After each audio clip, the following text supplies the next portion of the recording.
Si Patrick Tulfo sa Rapido ni Tulfo. Rapido ni Tulfo. Sir, Cargo Plus sa Subic, we've been getting a lot of inquiries about this. Sir, any idea kung ilang container ba ito? Because a lot of people or of those na nagpadala po dyan, nagtatanong po sa amin. Ang pagkaalam ko, sir, isang container lang yan, but any idea siya kung ilang container yung Cargo Plus na sa Subic?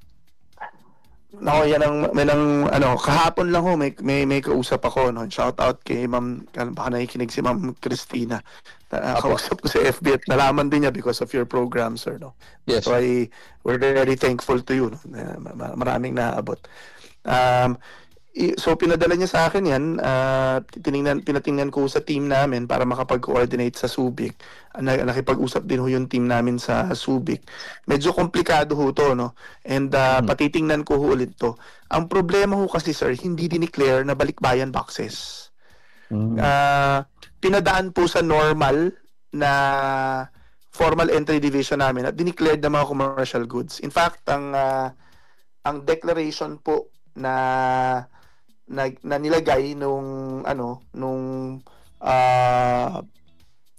yung nag-consolidate man dyan, no? Para dito, footwear and auto parts. Hala.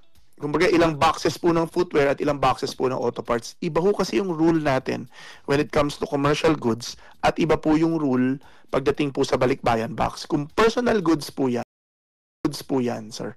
At talagang balikbayan boxes yan. At dineclare po yan, no, na balikbayan boxes, personal effects, no. Yun po, papasok ho yung konsiderasyon natin papuntang DMW. Pero kung commercial goods po yan, at yan ay pambenta, at hindi po nabayaran duties and taxes, at nag-misdeclared po, iba pong provision ng batas ang papasok dyan. At yan po ay masisis ng Bureau of Customs in favor of the government. Unless, of course, good faith naman at nakitang talagang wala namang misdeclaration, ang nangyari lang hindi makapagbayad ng tamang buwis. Pero dito po sa kasong to, I will have to coordinate with the Port of Subic para alamin po yung sitwasyon. May mga representation po, no, na mga kababayan natin, tulad nga ako nung nakausap ko yesterday, no. Yes. Na balikbayan box daw ho talaga yung sa kanya. And technically, kaya nung sinabi ko na kung balikbayan box yan, i-donate natin sa DMW yan, naisip niyang to get in touch with me and tanungin kung yun ba yung direction papunta doon. With that representation, sir, I'm going to have to coordinate with the Port of Subic and tingnan talaga, no, yung ano ba talaga yung laman yan at may mga personal effects pa and maybe request the Customs Intelligence to look further into this. Para lang po magkaroon kami ng justification, no, na maihiwalay yung mga talagang personal items na balikbayan boxes doon po sa dineclare na commercial goods. Legally po, very complicated na naman yan.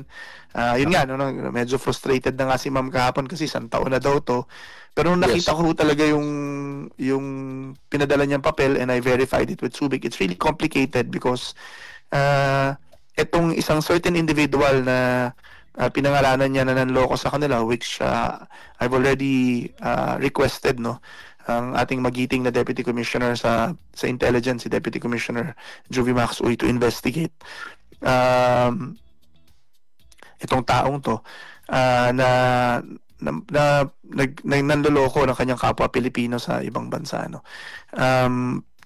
Nung nakita po namin yung paano niya ginawa yung pagpasok nito, yun po, komplikado kasi hindi niya dinaan sa informal, which is usually for personal items. Hindi din niya po dineclare na personal items. Dineclare niya as commercial goods. Nako. Sir, are you referring to this guy, si James Halasan? Yan yung binigay na pangalan sa akin ng mga tao? Yun ho yung nabigay sa aking pangalan. And apparently, nung panahon ko sa NAIA, mukhang meron siyang mga padala doon na nahuli din namin, no? Nung sine-check out, may pinadala sa aking article. So I'll have to check what's his level of participation kasi I'm pretty sure, sir, baka wala sa accredited naming consignee, no? Kasi yung kung meron huyang history sa amin, automatic ho blacklisted yan at hindi yan makakapag-accredit. So he might have used some other people to do his business here, dealings here, at siya naman ang nagrepresent doon sa Thailand. Ayun, alright. Attorney, we'll just ask for updates from you sa mga darating po na araw at even linggo.